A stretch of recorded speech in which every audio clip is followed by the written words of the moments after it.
I tracked down 9 of the most hyped perfumes on Amazon. This one leans into that popular warm, woody, Santal style, soft sandalwood with a bit of spice. First spray is subtle, not overpowering, which is great if you want something you can wear to work.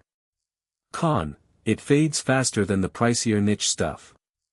Verdict: solid if you want that woody vibe without spending $200 plus.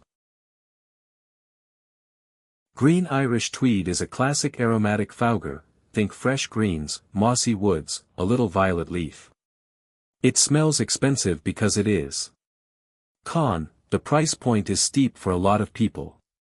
Verdict: if you can swing it, it's a timeless signature scent. This isn't a traditional perfume, it's a hair and body mist, so it's lighter and more casual. Dragon fruit and orange blossom up top, a little musk underneath. Con: it doesn't last nearly as long as an EDP. Verdict: great for everyday freshness, not for all-day projection. This is the one everyone talks about.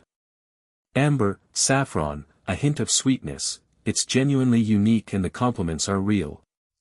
Con: it's the most expensive bottle in this whole lineup by a wide margin.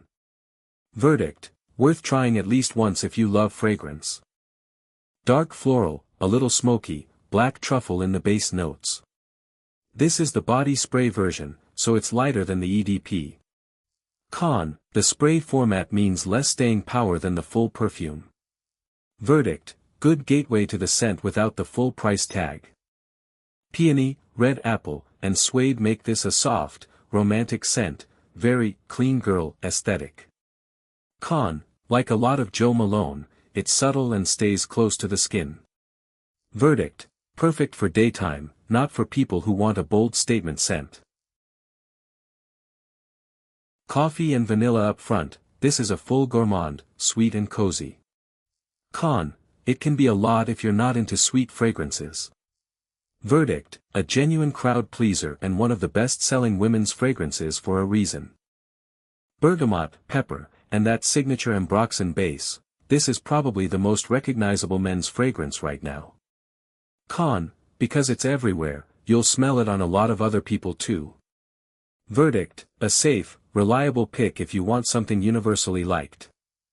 This intense version leans more into patchouli and vanilla than the original, warmer and longer lasting. Con: it's a mature scent, might read as older for some. Verdict: a genuine classic and my personal favorite in this whole lineup.